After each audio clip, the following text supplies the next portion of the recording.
Buenas tardes y buenos días especialmente a todos que nos siguen desde Latinoamérica. Bienvenidos al diálogo de hoy que va a estar relacionado con perspectiva estratégica y es para mí un placer saludar a la ponente de este diálogo que es Isabel de Salas Carola. Bienvenida, Isabel. Buenas tardes, buenos días para Latinoamérica. Un placer estar aquí con vosotros hoy. Bueno, voy a dar unas breves pinceladas de la ponente que tenemos para conocer un poco su formación y sobre todo toda su experiencia. Isabel es licenciada en Psicología por la Universidad Autónoma de Barcelona. Se ha formado en prestigiosas instituciones como el ESADE y la Harvard Business School. Cuenta con más de 20 años de experiencia en estrategia corporativa, de innovación y de marca, asesorando directivos de grandes empresas y startups sobre la toma de decisiones estratégicas. En la actualidad es la cofundadora y directora general de Steering Future, la primera consultora especializada en Strategic Foresight, que es especialmente de lo que nos va a hablar en la sesión de hoy, y pensamiento estratégico a largo plazo. En esta consultora, aunque ahora Isabel nos lo contará con más detalle, se encargan de ayudar a las organizaciones y a sus equipos internos a construir y liderar una cosa muy importante como es el pensar en el futuro. Es la único miembro de habla hispana del Global Foresight Advisory Council y es reconocida como una de las top 3 futuristas de España, según la revista Forbes del año 2020. Es autora del blog Strategies Fortis, Forecast más leído en español y mediante ponencias y charlas contribuye a que esta disciplina sea cada vez más conocida y aplicada en las empresas. Con esta disciplina se contribuye al pensamiento estratégico dentro de las organizaciones, a ir más allá de conceptos, como veremos ahora, como es la disrupción tecnológica o la innovación de productos. Esto es, centrar el foco en el porqué y el para qué de estas innovaciones, para que sean precisamente relevantes para el futuro.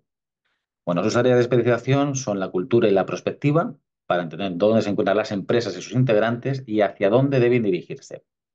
A lo largo de su carrera ha tenido la oportunidad de ayudar a líderes de empresas nacionales e internacionales a tomar decisiones estratégicas en momentos de alta complejidad e incertidumbre, como el actual, aportando herramientas, procesos y conocimientos.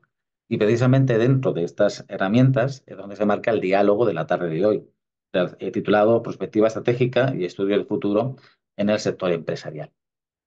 Y bueno, pues yo creo que con esto ya, Isabel, después de esta presentación, si ves que me he dejado Muchas algo, gracias. nos lo aportas. Fantástico. Solo apuntar que en mi biografía se habla bastante de Strategic Foresight, que yo lo utilizo un poco como sinónimo de perspectiva estratégica. Es verdad que Strategic Foresight es el término anglosajón que se suele utilizar más para la perspectiva aplicada al entorno empresarial, no siempre, pero suele tener ese matiz. Pero cuando estemos hablando entre nosotros lo vamos a utilizar como sinónimo. Porque es básicamente, vamos a hablar de la misma área y de la misma disciplina, aunque sea con un ámbito de aplicación concreto. Yo había preparado una pequeña presentación que, si me permitís, voy a compartir para facilitar a todos también un poco esta primera parte del diálogo que tiene más forma de ponencia, donde voy a estar contando un poco el por qué es importante aplicar la perspectiva estratégica en el entorno empresarial, diferentes maneras de hacerlo, retos con los que nos encontramos, tanto las personas que lideran y dirigen las empresas como los que intentamos ayudarles a pensar más a largo plazo. Así que voy a compartir, por favor, indicarme si se ve correctamente.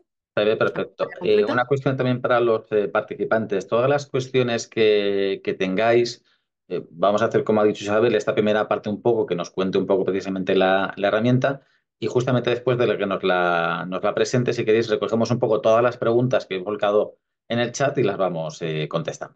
Pues empiezo entonces. Simplemente como introducción, perspectiva estratégica en el entorno empresarial. Lo primero que creo que es importante mencionar es por qué esto es importante en las organizaciones. Es una disciplina muy conocida y muy aplicada a nivel de gobernanza, a nivel gubernamental. Como muchas disciplinas estratégicas, nació en un entorno casi militar de la Guerra Fría o por los primeros ejercicios que se hicieron tuvieron que ver con ese ámbito y poco a poco fue saliendo de ese entorno más militar para aplicarse al futuro país de muchos países, muchos gobiernos alrededor del mundo y también poco a poco fue entrando cada vez más en el entorno de las organizaciones. Pero ¿por qué es importante las organizaciones? Y sobre todo, ¿por qué es importante para una empresa hoy más que nunca? Lleva aplicándose a nivel corporativo desde los años 70, empezó Shell con el ejercicio de escenarios y la crisis del petróleo, pero hoy en día, casi 50 años después, es todavía más importante. ¿Por qué? Bueno, pues algo que es un poco obvio y que quizá todos lo tengamos bastante en la cabeza, pero que es el motivo principal, que es esta realidad, ¿no? El contexto que nos rodea es un contexto de cambio exponencial. Esta imagen, perdonadme que esté en inglés, no la he encontrado en castellano, pero al final hace referencia a cómo los ciclos de cambio, los ciclos de innovación, cada vez son más cortos. El periodo de tiempo, de años que pasa entre una gran disrupción, en este caso de innovación tecnológica o industrial, y la siguiente, cada vez es más corto, ¿no? Si entre la primera ola tuvo que ver con la fuerza del vapor, los textiles, toda la industria del hierro, y duró más o menos 60 años, y ahí se pasó a los raíles, al ferrocarril, al acero, y ya fueron 55, luego lo siguiente, que fueron la industria petroquímica, la electricidad, etcétera, 50, y así hemos ido reduciendo hasta llegar al momento que estamos ahora, que es la sexta ola, que se llama, de estos ciclos de innovación. También podemos oír hablar de la cuarta revolución industrial, que tiene que ver ya, superado toda la parte de Internet, el software, todo el mundo digital, Big Data. Ahora estamos ya en la era de la inteligencia artificial, Internet of Things, el Internet de las cosas, todo interconectado, la robótica, que en el momento en el que la robótica se junta con la inteligencia artificial, podemos tener máquinas casi pensantes, cuasi pensantes, que cambian muchísimo toda la industria. Entonces, estos cambios cada vez más rápido nos sitúan en un entorno donde cada vez más vivimos casi muy rodeados por mucha velocidad, cierta sensación de incertidumbre, cierta sensación de confusión también, porque el siguiente gran cambio llega antes de que hayamos sido capaces de asimilar los efectos o las consecuencias del anterior. Entonces vivimos en una época bastante confusa y esto genera mucha incertidumbre. Es lo que en muchísimos entornos se conoce como el entorno VUCA, ya lleva tiempo escuchándose este acrónimo. Lo voy a repasar, aunque seguramente muchos de vosotros lo conozcáis ya. El entorno VUCA responde a las siglas en inglés para lo que significa un entorno volátil, que al final es que cambia de forma frecuente, muy rápido, de manera muy inesperada. La U es para incierto, en inglés, uncertain, que es muy difícil tener un conocimiento claro sobre cómo va a evolucionar un determinado evento o una determinada situación. Está esa incertidumbre, realmente no sabemos hacia dónde puede evolucionar, cuáles serán los siguientes eventos que ocurran como consecuencia. La C es por la complejidad de todo lo que nos rodea, porque todo está interconectado, ¿no? Veíamos por un lado los avances en inteligencia artificial, comentábamos con los de la robótica, que aparentemente han sido campos separados, pero que se van a conectar y van a generar impactos todavía mayores. Un montón de variables y de factores se conectan entre sí. Y por último, la A para ambigüedad, que es que todo se puede entender de diferentes maneras. No es muy difícil que haya un único enfoque, un único punto de vista, sino que todo es bastante ambiguo, lo cual aumenta la sensación de confusión. Y esto, que estaba en muchos documentos, en muchos informes, en muchos ensayos desde hacía tiempo, lo experimentamos en carne propia, tanto empresas como sociedad, como los propios gobiernos, hace unos años con la pandemia del coronavirus, cuando realmente el mundo buca nos pegó un puñetazo en la cara y nuestro día a día tuvo que cambiar de la noche a la mañana, ¿no? De una forma bastante en situación de crisis y con respuestas de emergencia. Pues esto las empresas cada vez lo viven más también. Se encuentran con situaciones, con eventos, con cambios, con disrupciones en su entorno o también incluso dentro de las propias organizaciones, reestructuraciones, etcétera, que les generan cada vez más incertidumbre, más sensación de velocidad y que les obligan a reaccionar en situación de crisis o de emergencia.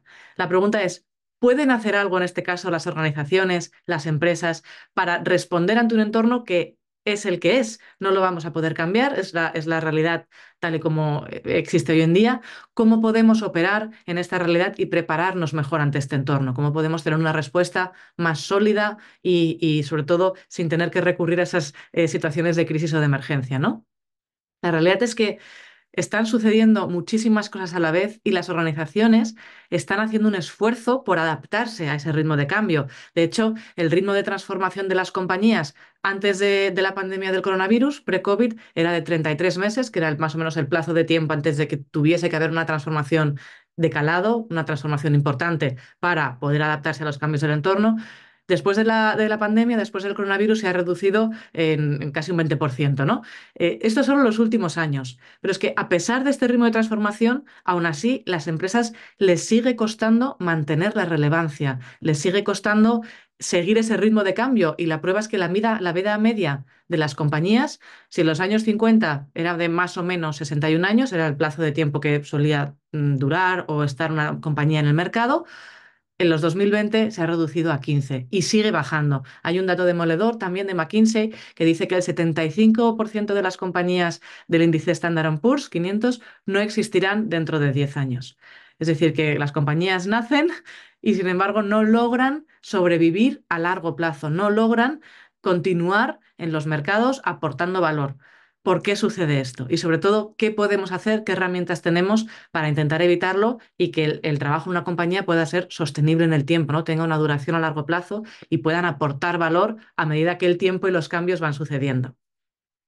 Podríamos preguntarnos si es que en las compañías no somos capaces o no son capaces de adaptarse a este cambio. ¿Qué pasa? ¿Las compañías son estables, son estáticas y no evolucionan? Bueno, pues la realidad es que sí, claro, lógicamente evolucionan y de hecho tienen un ritmo de cambio que no está mal. El problema es que ese ritmo de cambio, por la falta a veces de capacidades, falta de herramientas, falta de una cultura interna a la organización, que promueva un cambio un poco más acelerado, este cambio es lineal.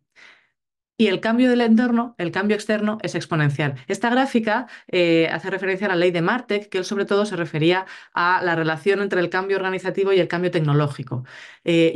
Cuando lo utilizo hablo del cambio externo, porque es verdad que la tecnología es un gran disruptor, pero al final la tecnología nos cambia a las personas y las personas adquirimos nuevos hábitos, nuevas costumbres, nuevas formas de operar y nuevas formas también de relacionarnos con las empresas. Entonces, ese cambio externo exponencial, cada vez más rápido, esos ciclos de cambio cada vez más cortos, no se corresponden con el ritmo de cambio que tienen las organizaciones. Y por eso se va generando ese gap, esa distancia en el que la organización sigue evolucionando a un ritmo más despacio, pero cada vez está más alejado del cambio externo. Por lo tanto, el aporte de valor que estaba haciendo poco a poco deja de ser relevante, empieza a no importar lo que estaba haciendo la organización, no consigue responder a las demandas nuevas que hay en la sociedad, que hay entre sus consumidores, clientes, usuarios, y poco a poco deja de importar y por lo tanto de ahí el riesgo de dejar de existir, ¿no? Cuando no tienes, cuando lo que haces no aporta valor a nadie, como compañía lo tienes crudo para seguir existiendo.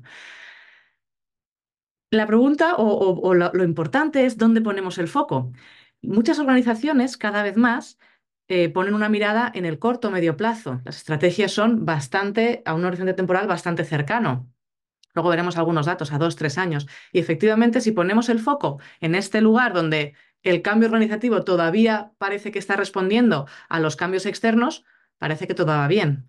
Pero es cuando levantamos un poco la mirada, miramos un poco más a largo plazo y somos capaces de ver que hoy en día se están empezando a producir, a generar algunos cambios que, aunque todavía no son mayoritarios, están sembrados en nuestra sociedad, en nuestro entorno, y en algún momento pueden sufrir o pueden experimentar ese cambio exponencial. De manera que cuando miramos hacia el futuro, cuando miramos más a largo plazo desde las organizaciones, es cuando realmente vemos el riesgo al que nos enfrentamos. Si miramos a corto, puede parecer que todo va bien. Si miramos a largo, somos mucho más conscientes de este potencial gap o distancia entre lo que nosotros aportamos y lo que se demanda de nosotros en la sociedad, en el mercado o en el sector. De manera que la importancia de mirar a largo plazo es precisamente por esto.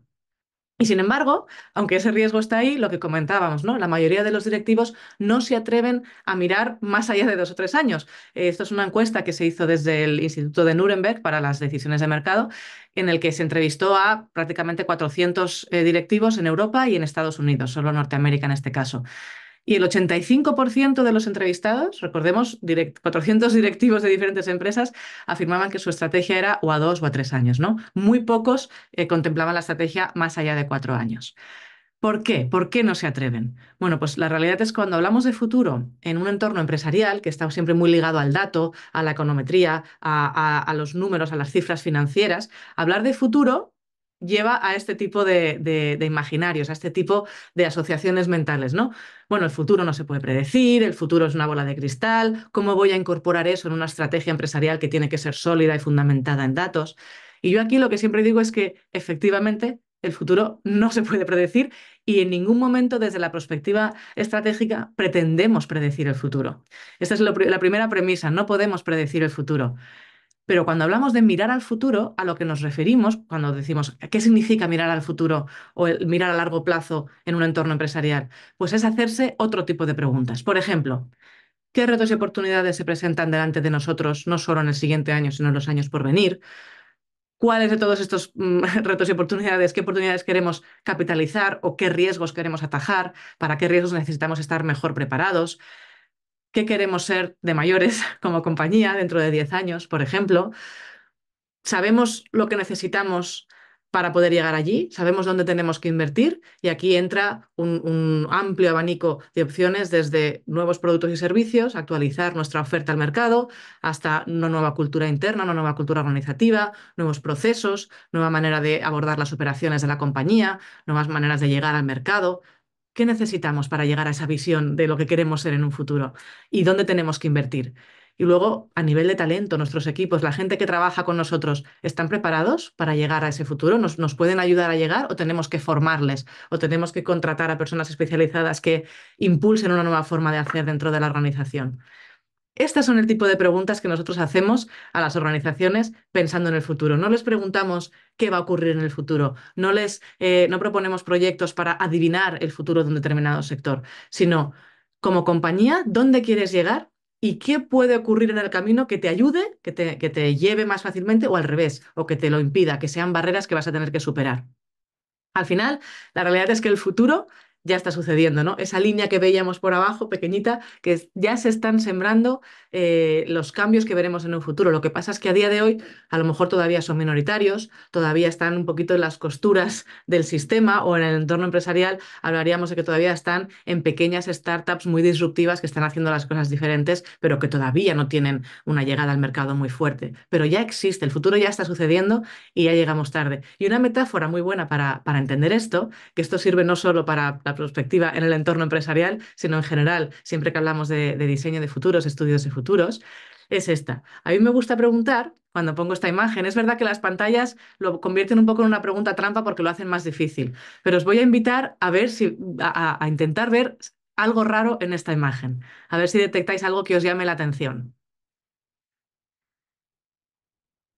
Bueno, pues no sé cuántos de vosotros lo habéis podido ver, dependerá del tamaño de la pantalla en muchos casos, pero aquí, si os fijáis, hay un animal escondido, vamos a ampliarlo un poco. Hay un leopardo o un guepardo, no sabemos si es una leona, un chita, pero hay un depredador que está escondido a punto de atacar a esas gacelas que tan alegremente estaban pastando. Esto es a lo que nos referimos cuando decimos que el futuro ya está sucediendo y ya llegamos tarde. Si no estamos alerta para ver qué cambios están ahí, escondidos, todavía minoritarios, pero que en cualquier momento pueden crecer e impactarnos negativamente, en este caso sería un riesgo evidente para las gacelas, pero incluso también oportunidades. Pensemos, demos de la vuelta, ¿no? Para esa leona o para ese depredador, el ser capaz de anticiparse a lo que puedan hacer las gacelas también puede suponer una oportunidad. De manera que esta anticipación muchas veces puede ser lo que nos ayude a sobrevivir como compañía. Pensemos en esa vida media, ¿no? Alargar el tiempo que la compañía puede durar en el mercado. Os voy a poner unos ejemplos muy rápidamente, o algunos casos, y aunque estemos hablando de futuro, os voy a pedir que retrocedamos en el tiempo, en concreto a este año, 1998. Esta es una imagen de un jovencísimo Bill Gates. ¿Por qué he escogido este año? ¿Por qué 1998? Bueno, pues porque 1998 fue el año en el que Nokia se convirtió en el líder mundial del mercado de la telefonía móvil. No os voy a preguntar cuántos de vosotros teníais un Nokia, pero posiblemente muchos levantaríamos la mano. Allá por final de los 90, principios de los 2000, muchos teníamos un Nokia. Y era prácticamente imposible pensar que Nokia no seguiría ahí una década después, 2 décadas después, porque era el líder indiscutible y estaban haciendo las cosas muy bien en innovación, en tecnología, en conexión, en llegada al mercado, en oferta de productos. Lo estaban haciendo muy bien, pero sin embargo, muchos de vosotros sabréis lo que pasó. Bueno, pues tuvieron un tema de bancarrota importante y se vieron obligados a vender la compañía, ¿no? Esta es una cita, una frase que dijo el CEO de Nokia en su último discurso cuando estaban vendiendo la compañía a Microsoft, que decían, no hicimos nada mal, pero de alguna manera perdimos. Y seguramente tenga razón. No es que Nokia estuviese formado por un puñado de incompetentes. En Nokia había gente muy válida, muy capaz, muy buena en lo suyo. Y es posible que no hiciesen nada mal. El problema no estuvo en lo que hicieron, sino en lo que no hicieron, lo que dejaron de hacer. Como eran los líderes, a lo mejor se confiaron, tuvieron cierta autocomplacencia y no fueron capaces de ver esos cambios pequeños a los que a lo mejor no dieron importancia, pero que poco a poco crecieron a un ritmo exponencial y entonces ellos ya no llegaron a tiempo para adaptarse. Y fue cuando llegó Samsung, cuando llegó Apple con iPhone y les comieron el mercado y se quedaron tremendamente atrás. Entonces es importante esta idea de que no es lo que estás haciendo, sino lo que dejas de hacer. Mucho cuidado con pensarnos que esos cambios no nos van a impactar. Siempre hay que tener ese radar activado de qué está sucediendo en el mercado y cómo nos puede impactar, para bien o para mal. Y no pensarnos que porque somos líderes eso va a seguir eternamente, ¿no? Hay muchos ejemplos, muchos de ellos los conoceréis o sonarán, el caso de BlackBerry también, la subida y la bajada prácticamente una montaña Everest, que tuvieron una subida muy rápida y una bajada todavía más rápida, el caso de Blockbuster, que de nuevo aquí hay datos demoledores, ¿no? En los 2000 Blockbuster podría haber comprado Netflix por 50 millones de dólares. Y en el 2021, de hecho está actualizado, disculpadme, la cifra que está en rojo es la cifra de 2023, la capitalización de mercado de Netflix era de 267,46 billones de dólares, ¿no? Esa oportunidad perdida de Blockbuster de no haber comprado Netflix porque pensó que era algo minoritario, el tema del streaming y que no iba a crecer. Hay más casos, el caso de Kodak también, con la fotografía analógica y cómo entró la fotografía digital. Y el tema de aquí es, ¿era imposible de detectar? ¿Fue algo absolutamente imprevisto, una disrupción repentina? Bueno, pues en esta imagen, en el caso de Kodak, se ve claro que ya bastantes años antes empezaban a haber señales de que ese cambio estaba empezando a producirse y ya les estaba impactando en ventas, en los rendimientos de la compañía, pero sin embargo decidieron no hacer nada o no supieron cómo adaptarse, ¿no? Ese es el traspaso de la fotografía o la imagen analógica a la digital en los años. La pregunta es, ¿era imposible anticipar estas amenazas, estos riesgos? La respuesta es no, lógicamente se podía hacer, se podía haber hecho con herramientas como las que utilizamos en prospectiva estratégica. Y un ejemplo es que otra marca, otra compañía de la misma categoría que Kodak se enfrentó al mismo reto en los mismos años, eran competidores directos, pero en este caso supo superarlo. Es el caso de Fujifilm. Algunos conoceréis a la compañía, os sonará también de los carretes de las imágenes, los que os guste la fotografía y los que conozcáis un poquito más el entorno empresarial, pues a lo mejor sabéis que Fujifilm también se dedica a todo lo que tiene que ver con el film de imagen, por ejemplo, para radiografías, etcétera, en el entorno médico es muy utilizado, ¿no?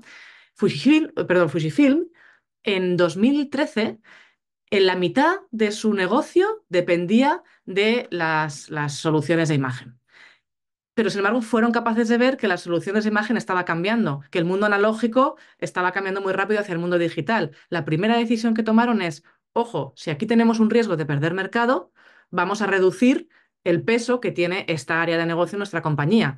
Soluciones de imagen, podemos perder mercado, lo que hacemos es que no dependemos tanto de ella. Y hicieron una reestructuración importante, crearon una nueva área de negocio llamada las soluciones de documentación, de manera que las soluciones de imagen se quedaron en solo un 14%.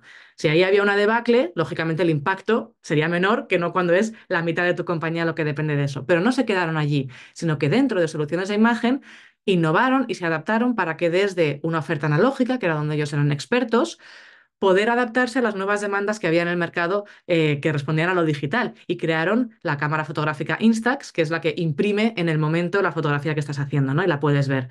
Eso tuvo un efecto bastante importante en su momento cuando lo lanzaron en Asia, sobre todo en Japón, con un público muy determinado, que eran las chicas estudiantes, pero poco a poco empezaron a internacionalizarlo y ya han conseguido que sea un éxito y una referencia mundial en innovación en fotografía, ¿no? Esto es un ejemplo de cómo puedes ver venir algunos riesgos, adaptarte para que te impacten menos y además innovar para adaptarte a ellos y seguir aportando valor aunque las demandas del mercado cambien.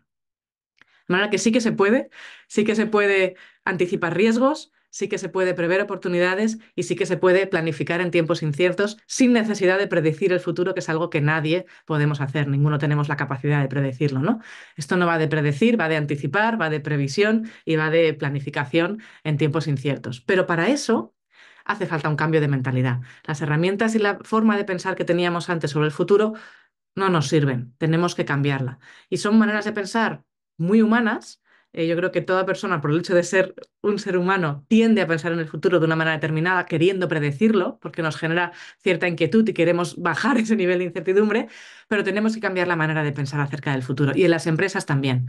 Entonces, tenemos que dejar de pensar que el futuro es algo que debemos predecir o que se puede predecir o que cuando trabajamos con el futuro estamos intentando predecirlo, a pensar en el futuro como algo que nosotros construimos, que cada decisión que nosotros tomamos hoy está impactando en el futuro al que podremos llegar. Y esto en las organizaciones es tremendamente importante. No se trata de predecir el futuro en el que estará tu compañía, sino de qué futuro quieres construir tú para tu compañía, qué cambios vas a hacer para que tu compañía llegue a un futuro que has visionado, ¿no? Que te ilusiona y que motiva a todos por igual. También dejar de pensar en el futuro como algo singular, el futuro, sino hablar de futuros, que esto también de nuevo es común a toda el área de la prospectiva, ¿no? El hablar de ese abanico de posibilidades de lo que el futuro podría traer, de lo que podría suceder en un futuro. Hablar del futuro en plural, nunca como algo determinado, lo que sucederá, sino lo que podría ocurrir. Y por último, y quizá lo más importante en el entorno organizacional, o por lo menos donde más energía ponemos nosotros cuando hablamos de esto a las empresas, es no pensar que el futuro es algo que ocurrirá mañana, sino pensar que el futuro es algo que ya está empezando hoy. Sobre todo porque hay cambios a nivel empresarial. Uno muy claro es un cambio cultural o de talentos de la compañía que no suceden de un día para otro. Y si empiezas a activar ese cambio cuando ya tienes la necesidad muy encima, cuando ya estás en una situación de crisis, no llegas a tiempo, porque a lo mejor necesitas 2, 3, 5 años para que ese cambio realmente suceda y opere, ¿no? En grandes compañías pensemos que son como grandes transatlánticos. A veces girar un poquito el timón lleva mucho tiempo, ¿no? Hacer ese pequeño viraje, de manera que el futuro empieza hoy y las decisiones que tomamos hoy son las que nos permiten avanzar en la dirección que queremos. Así que las empresas necesitan una nueva mentalidad y las empresas necesitan también nuevas herramientas. Y aquí entra la perspectiva estratégica, que es una herramienta tremendamente útil para, por un lado, impulsar este cambio de mentalidad y, por otro lado, empezar a poder pensar en el largo plazo sin que sea humo, sin que sea una quimera, con una metodología, con rigor y con una sistemática que les ayuda a aplicarlo a sus procesos estratégicos, ¿no? Si tuviéramos que definirlo, a mí esta no es una definición oficial, pero a mí es una definición que me gusta mucho, yo diría que la perspectiva estratégica, en el entorno empresarial sobre todo, pero en general, es la capacidad de anticiparse a lo que podría ocurrir, lo que pueda suceder en el futuro y actuar sobre ello. Y es muy importante esta segunda parte, actuar sobre ello. No solo se trata de abrir escenarios de futuro, de explorar, proyectar qué podría ocurrir, sino luego volver al presente y tomar decisiones con tiempo, con calma, pudiéndolas compartir con diferentes áreas de la organización. ¿Qué voy a hacer yo acerca de esto? ¿Qué podría ocurrir y qué me puede impactar? ¿Qué decisiones voy a tomar? ¿Qué cambios necesito implementar hoy para que en el momento en el que lo necesitemos estemos perfectamente preparados y tengamos una estrategia bien sólida? Otra manera de decirlo es esta cita de Michel Godet, que es uno de los autores de la perspectiva francesa, sobre todo la perspectiva estratégica en Francia, que dice que la buena previsión no es la que se cumple, sino que es la que lleva a la acción. Esto no se trata de acertar, sino de inspirar las preguntas correctas y, por lo tanto, las acciones correctas. ¿De qué acciones estamos hablando? Bueno, pues esa curva que estábamos comentando antes, esa ley de Martek, vemos aquí que antes de que suceda la disrupción, tenemos que ser capaces de detectar patrones de cambio, con lo cual la primera de las acciones es estar alerta a qué es lo que está ocurriendo fuera del entorno más cercano a la compañía, fuera de nuestros competidores, fuera de nuestro sector, a nivel macro, qué está ocurriendo y qué patrones de cambio están empezando a fraguarse. Y luego actuar, tomar decisiones corporativas, estratégicas, de operaciones, para anticiparnos a esos cambios con visión de futuro, siempre orientados hacia dónde queremos llegar nosotros. De manera que, ¿dónde queremos llegar como compañía en 10 años y qué puede ocurrir en el camino que nos ayude, que nos impulse o que nos frene? ¿Cómo se aplica esto? ¿De qué manera las organizaciones pueden integrarlo en su día a día, en sus procesos y en sus operaciones internas? Bueno, hay diferentes maneras. Hay muchísimas organizaciones que lo están aplicando y yo diría que ninguna lo hace igual que la de al lado. Pero sí que hay cuatro grandes modelos, si queremos llamarlos, de aplicación. A nivel de procesos, a nivel de fases, las fases son las mismas que en cualquier proceso de prospectiva. escanear, analizar muy bien el entorno, proyectar alternativas de futuro y luego planificar y por último activar, ¿no? Transformar. En las organizaciones, esa parte de anticipación o de escaneado es lo que comentábamos, mantenerse alerta de todos esos patrones de cambio que nos podrían impactar. Después, proyectar qué podría ocurrir a partir de esos patrones de cambio, hacia dónde nos llevan y de todas esas alternativas de futuro, cuál me interesa más o dónde veo una oportunidad especialmente interesante para mi compañía. Impulsar una visión más clara y más ambiciosa del destino final, el famoso que quiero ser de mayor. Para, una vez lo tengo claro, una vez lo tengo alineado, decidir. Decidir qué hago con mis recursos. Por muy grande que sea una compañía, los recursos siempre son finitos. Tenemos que escoger muy bien dónde los ubicamos para empujar todos en la misma dirección, que es esa visión, ¿no? Para que nos den ese impulso para llegar al futuro. Y por último llega la acción, que es implementar esos cambios, ¿no? Ya sabemos lo que puede ocurrir y qué nos puede impactar, hemos identificado dónde queremos llegar, hemos decidido dónde vamos a invertir para poder llegar hasta allí y por último vamos a actuar, ¿no? Vamos a enfrentar a medida que llegan esas oportunidades y esos riesgos, pero habiendo ganado tiempo. Pensemos en las gacelas y el depredador. Cuando hablamos de liderar el cambio, siempre tenemos que hacer una apuesta de futuro. ¿Por qué?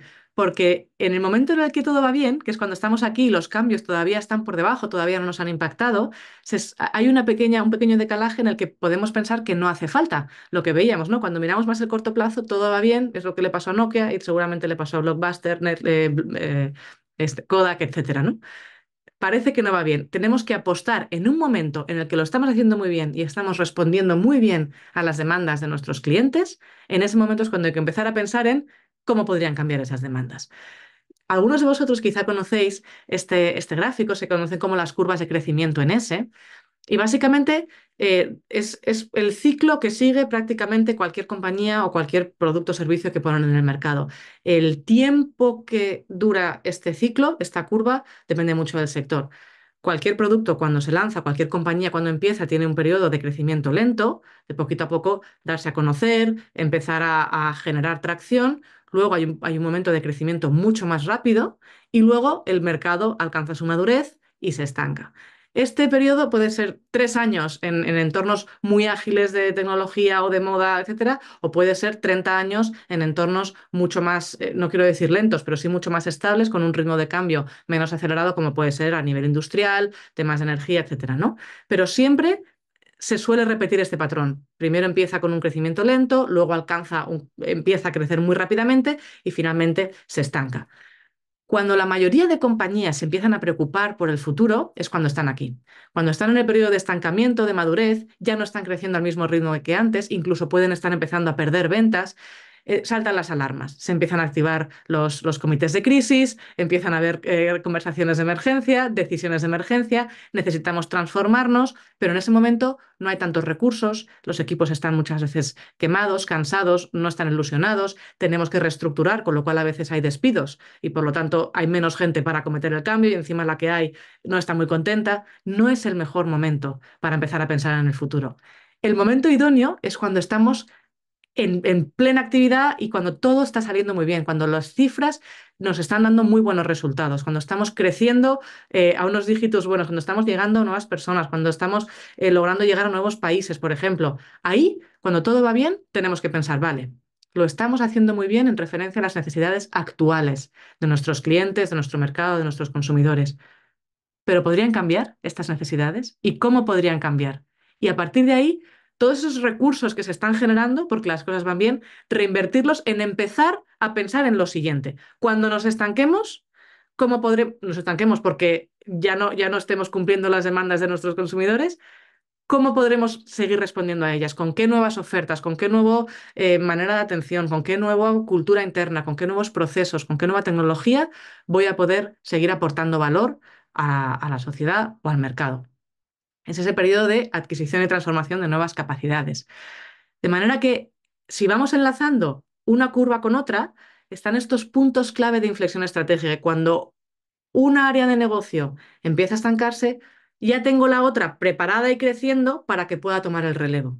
Y de esta manera, a lo largo del tiempo, se produce un crecimiento sostenido. Lo malo es que se genera ese gap, el mismo que veíamos antes. Es lo que en Harvard se llama el dilema de los innovadores. Esto lo acuñó el término Clayton Christensen, que tuve la suerte de ser alumna suya, falleció desgraciadamente en 2020, pero era un hombre con gran sabiduría. Él hablaba de este dilema que decía, las compañías tienen que hacer una elección entre responder a las necesidades actuales de los clientes o adoptar nuevas innovaciones y tecnologías que respondan a las necesidades futuras. Yo aquí no soy tan categórica, no es que tengamos, no es todo blanco o negro, o estoy con las necesidades actuales o estoy con las futuras, pero sí aplicaría la ley de Pareto 80-20 y yo diría, el 80% seguramente de nuestros recursos, esfuerzos, energía, tiempo, tengamos que dedicarlo a lo que supone el negocio actual. Pero tenemos que dedicar al menos un 20% a empezar a pensar cómo ese negocio se podría haber impactado al futuro, qué cambios pueden ocurrir en el entorno externo que pongan en riesgo ese negocio, cómo pueden cambiar los valores de la sociedad, las demandas de nuestros clientes y qué tengo que cambiar yo para seguir aportando valor a esa sociedad a futuro. De manera que siempre empezar a pensar en estas preguntas antes de que estemos en una situación de emergencia y de crisis. De manera que vamos enlazando las diferentes curvas de crecimiento y se consigue, como decía, ese crecimiento sostenido, ¿no? ¿Cómo? Anticipando, ¿cómo? Utilizando perspectiva estratégica, pensando en el largo plazo, en el futuro, antes de que ya el futuro lo tengamos encima y sea un presente que nos coloque en una situación delicada como compañía, ¿no? ¿Cómo lo podemos hacer esto? ¿Qué nos ayuda o en qué nos ayuda la perspectiva estratégica? Bueno, por un lado, cuando trabajamos, por ejemplo, con escenarios, nos ayuda a diseñar acciones que pueden funcionar en cualquiera de los escenarios. Es decir, yo he identificado determinadas acciones que avance hacia donde avance el futuro y por mucha incertidumbre que tenga, evolucionemos hacia donde evolucionemos como sociedad. Yo sé que como compañía, si implemento estas acciones, voy a tener más oportunidades. Por ejemplo, voy a formar a mis equipos en inteligencia artificial ahora mismo. Podría ser una posible acción que avancemos hacia donde avancemos, eso seguramente me ayude a seguir operando en un futuro.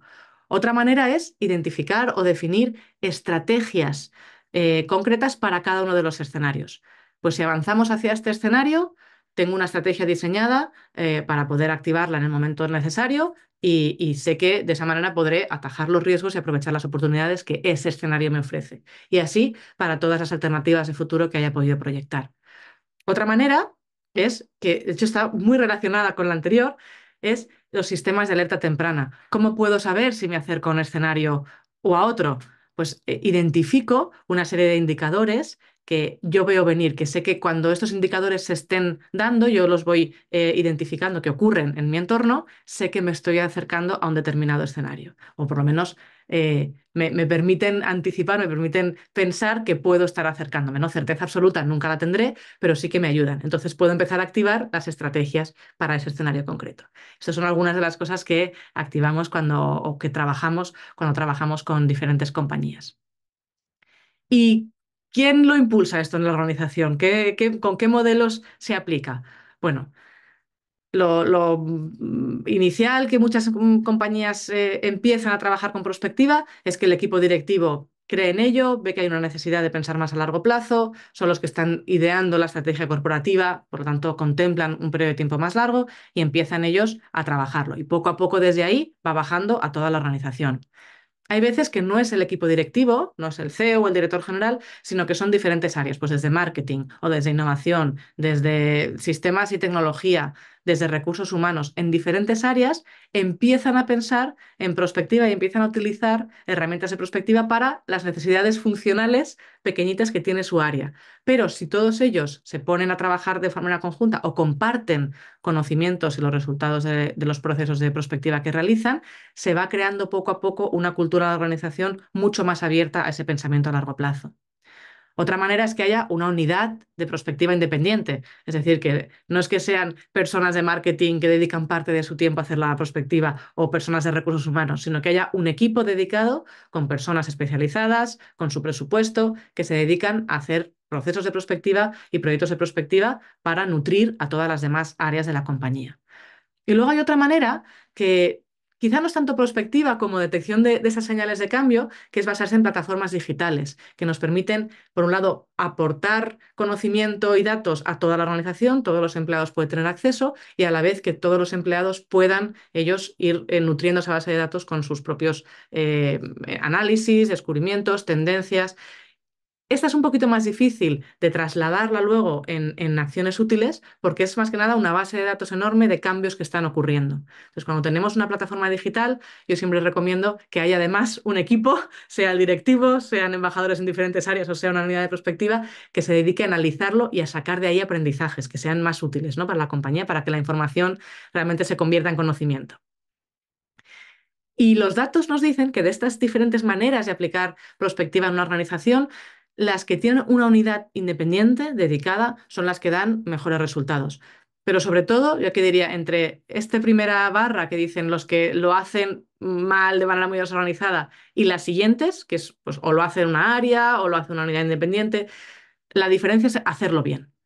Entre diferentes maneras de hacerlo bien, ya la diferencia es más pequeñita, ¿no? Efectivamente, la que tiene mejores resultados es cuando tienes una unidad independiente, un equipo especializado, pero lo importante es no quedarte en esta primera barra, que es hacerlo de cualquier manera, con poco sistematización, con poco impulso desde la dirección, sino que haya una decisión clara de pensar a largo plazo y que se estructuren los recursos para ello. Y ahí cada compañía podrá escoger el que mejor responda a los objetivos y necesidades que pueda tener a nivel interno.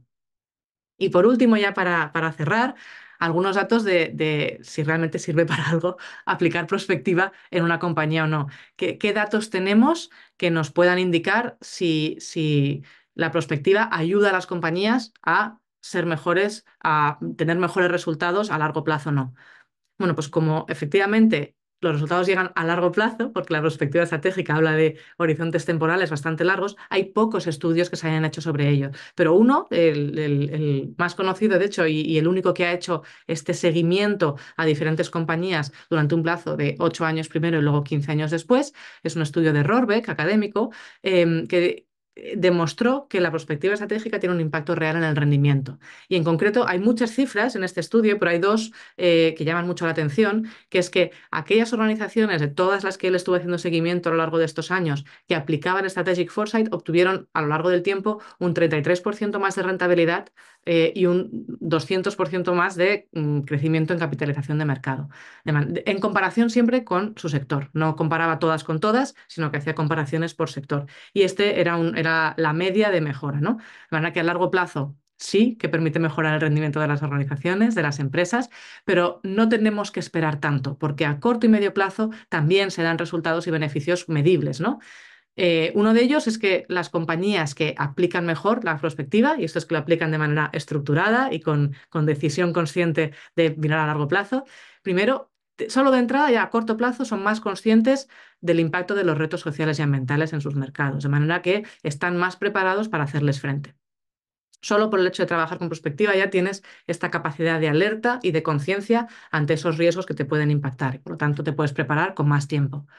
También mejor comprensión de los mercados. Las empresas que aplican prospectiva, perdonadme de nuevo el término anglosajón que me sale de manera intuitiva, manejan mejor la incertidumbre y la complejidad. Se les preguntaba a diferentes directivos cómo perciben el mercado actual en términos de complejidad e incertidumbre. Y aquellos que hacían una aplicación en sus compañías sólida de herramientas de prospectiva estratégica, más de la mitad percibían una complejidad baja o media, mientras que aquellos que no aplicaban o prácticamente no aplicaban la perspectiva estratégica, la gran mayoría lo percibían como una complejidad alta, mucha incertidumbre, mucha impredecibilidad, con lo cual, de nuevo, otro resultado es mejor comprensión de esos mercados, ¿no? Incluso, y este dato me llamó bastante la atención también, les impactan menos eventos altamente disruptores, en este caso la pandemia. Este fue un estudio que se hizo justo después de la pandemia del coronavirus y aquellos que tenían una aplicación sólida de la perspectiva se habían visto mucho menos impactados por la pandemia en ese caso, que cambió las maneras de operar de prácticamente todos los sectores, ¿no? De manera que sí que sirve para algo tanto a corto como a medio, como a largo plazo, hay datos y hay estudios que nos demuestran que efectivamente es útil. Y más allá de los datos y de los estudios, desde mi experiencia personal, yo he podido ver el cambio que se da en muchas organizaciones de no aplicar prospectiva, y no digo prospectiva oficialmente todos los procesos posibles, sino algunas herramientas concretas, a veces con solo un pequeño cambio muy sencillo y empezar a aplicar una pequeña herramienta de prospectiva, ya se ve luego el cambio cultural y se ve cómo la compañía responde de manera totalmente diferente ante los riesgos que se van produciendo. Y también cómo se preocupan más de tener un impacto positivo a largo plazo, ¿no? Cuando miran el largo plazo, se preocupan más de que lo que estén haciendo aporte un valor de manera sostenible en la sociedad y en el planeta. Y para terminar, me gustaría cerrar con dos frases, con dos citas. Una de ellas es de Henry Ford, bastante antigua, pero que ya decía en aquel entonces que la paciencia y la prospectiva son las dos cualidades más importantes en los negocios. Y la otra es de Peter Senge, que es un estratega, que decía que una organización inteligente es aquella que amplía continuamente su capacidad para crear su propio futuro, ¿no?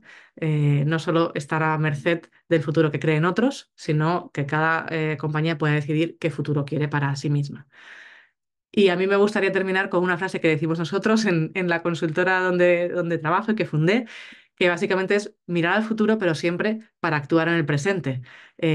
Vamos a explorar qué futuros están por delante nuestro, cuáles nos ilusiona fomentar, construir, y vamos a volver al presente para tomar las decisiones correctas y empezar a implementar pequeños cambios desde ya que nos permitan llegar a ese futuro.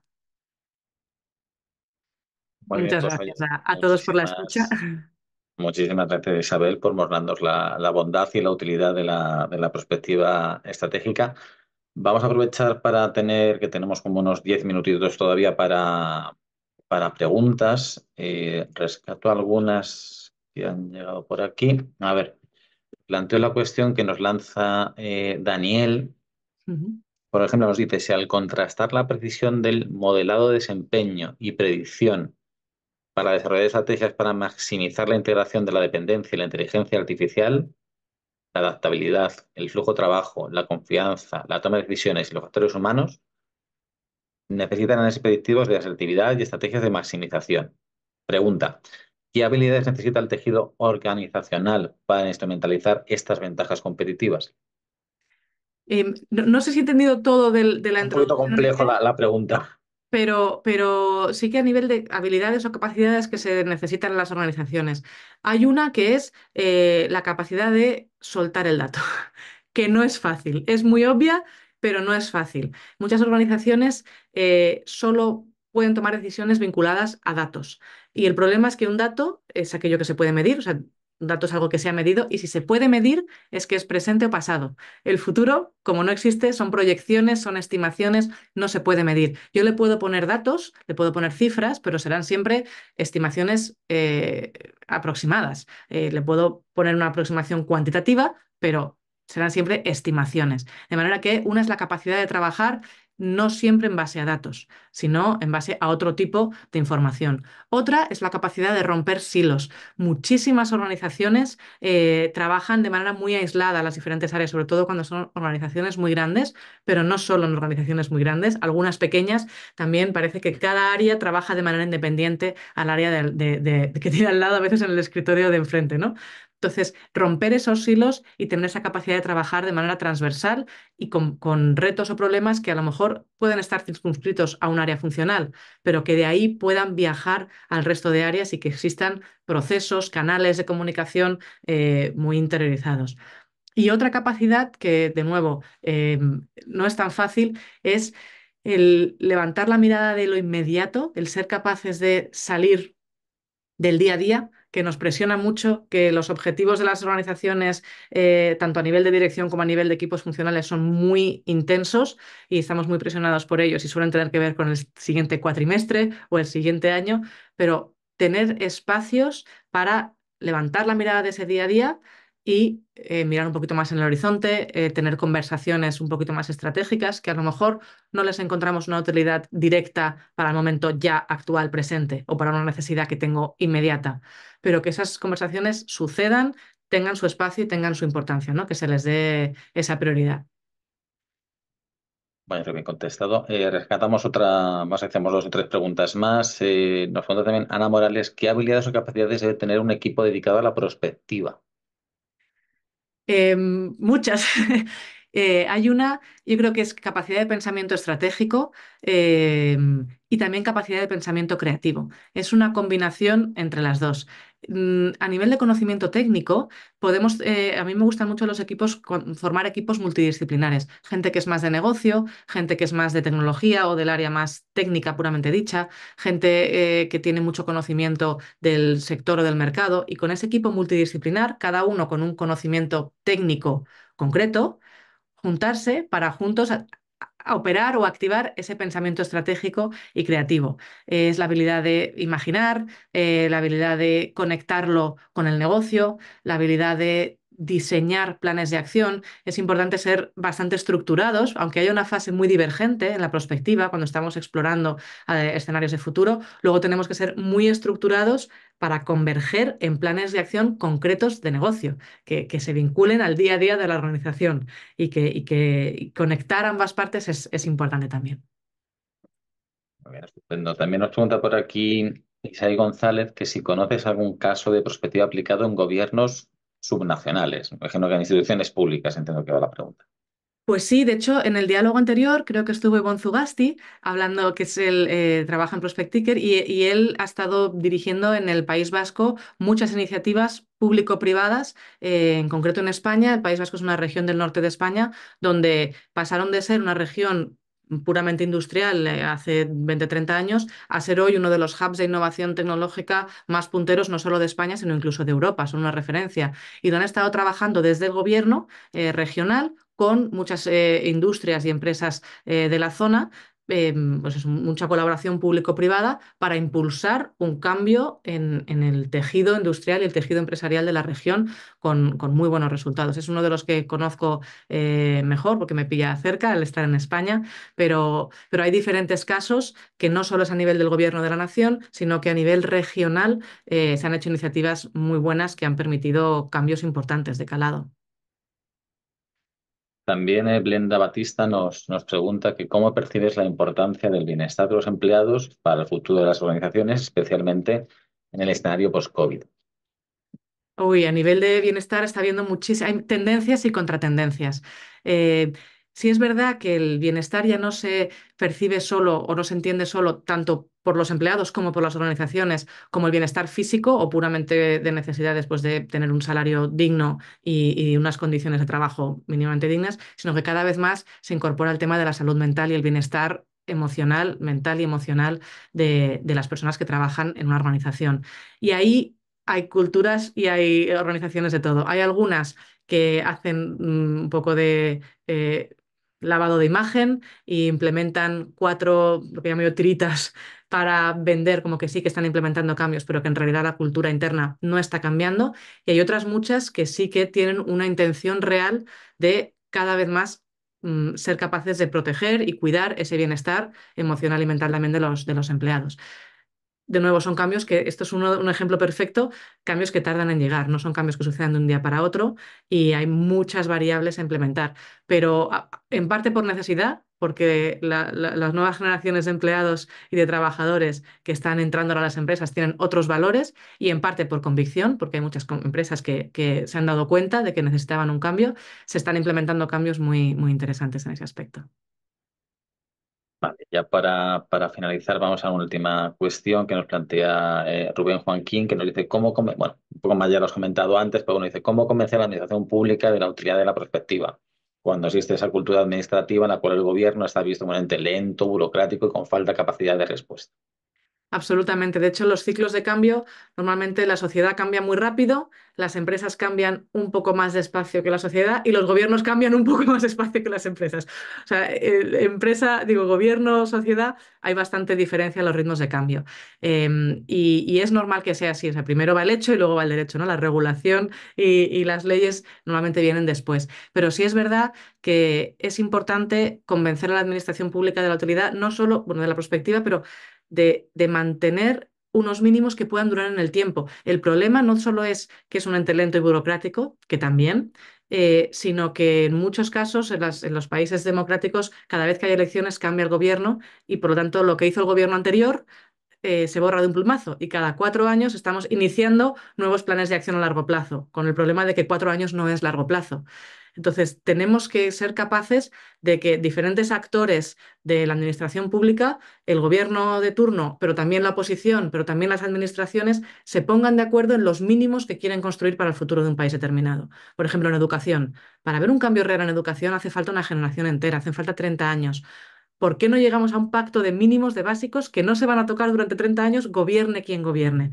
Porque esa es la manera en la que esos cambios realmente pueden florecer.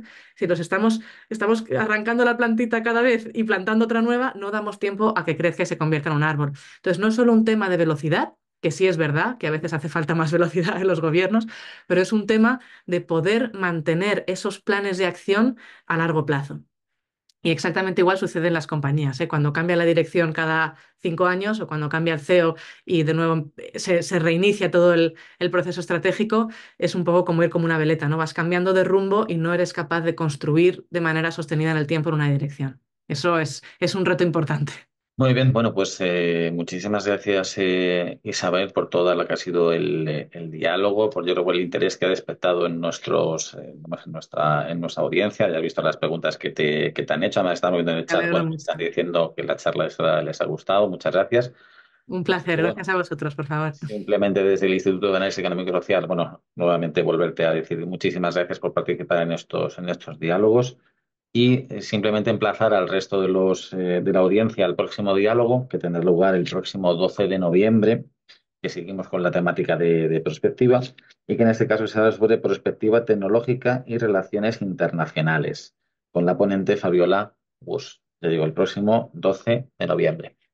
Así que bueno, hasta aquí. Muchísimas gracias a todos por haber acudido y nos vemos en el siguiente diálogo. Muchas gracias. Muchas gracias, Fernando, y gracias a todos. Ha sido un placer estar hoy aquí con vosotros.